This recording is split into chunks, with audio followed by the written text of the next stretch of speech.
I'm excited to bring this team to the tournament.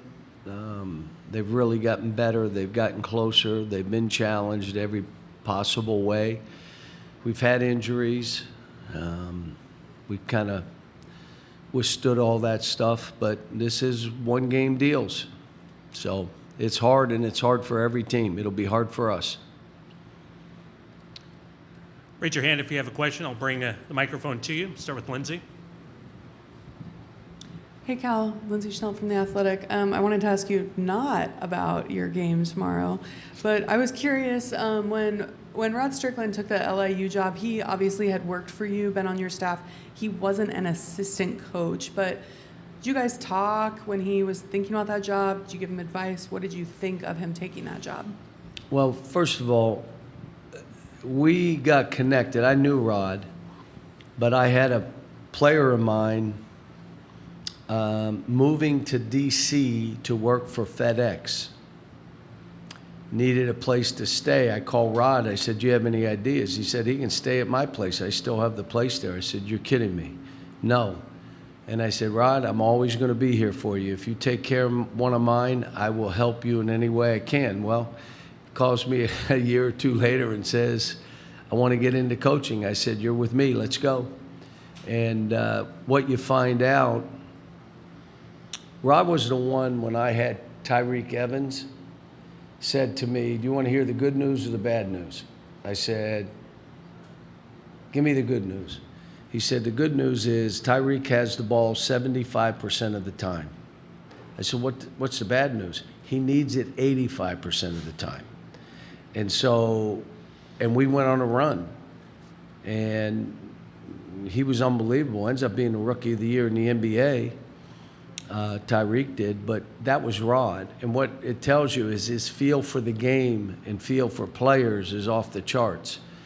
But he had a tough job, but he overcame that. I mean, doing what he did, getting them in the NCAA tournament, I hit him right away. He was honored by DePaul. They put his name in the rafters, his number. A lot of good things happening to a good person. Thank you for asking that. In the back. Bill Oram with the Oregonian. Classic hometown honk question here, but you had a nice tweet about Portland the other day. Was when you recruited Terrence Jones, was that when you spent the most time here? One of the most talented, and I better not say about his son, I'm probably not able to, but he was one of those, wherever you needed him to play. When we won the national title, he rolled his ankle. Go back and look.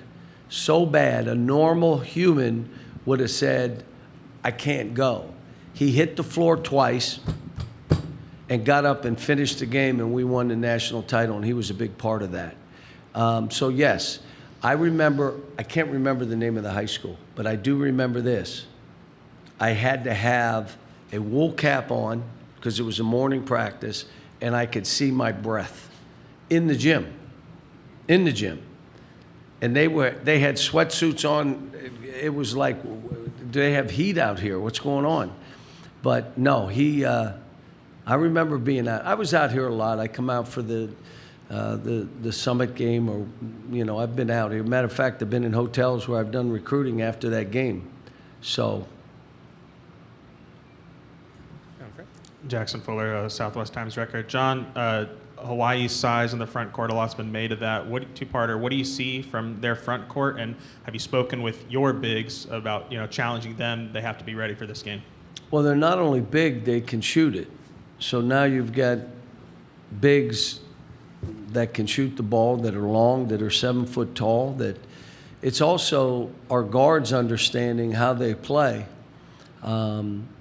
And like I said, I watched a lot of tape, and they're really good. They play their way in how they're playing. Offensively, they run great stuff. They play through bigs, their guards, fade screen. They do all kind of good stuff. But it's going to be a challenge. Every game in this thing is a challenge, and every game is a little bit different. How they play pick and roll. And then you got to start the game and see if they've made adjustments because of us. Maybe they change, oh, they're going to do this and this, and they don't do it. They do it a different way. They've never played zone. Okay, now they're playing some zone. So that stuff happens within the game. But they're big. They're one. I saw them play Irvine, and both teams were big. I'm like, where in the heck did these 7-footers come from? In the back. John, Jack Magruder from Field Level Media. Is Darius still in that boot at times, and how close to full strength is he? Obviously, his play. He's hasn't not been in the affected. boot for a while, but, you know, he gets dinged up because of how he plays. I tried to sit him out earlier we had lost a game in double overtime, and he had 50 or whatever he had. And I said, why don't you sit out the next game? And went to double overtime. And he looked at me and he said, we lost. I'm not sitting out. And so then when I got him to sit out, we had to go back and forth. Tell me why you think I should. You know, I think I can do it. I said, because I need you fresher, and we needed him in the SEC tournament run to be that guy.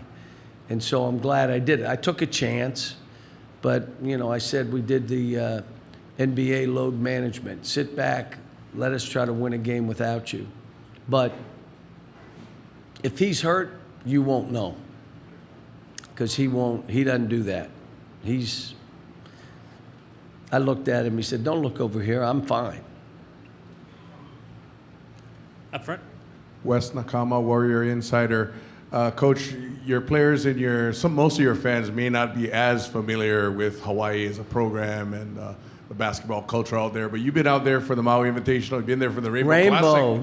You weren't born yet, I know, so don't I was there. tell me. I was there at that game, but those games, that whole tournament. But what can You were there for the rainbow stuff? Yes, I was there. Well, you must have been 4 years old. I mean, how old were you?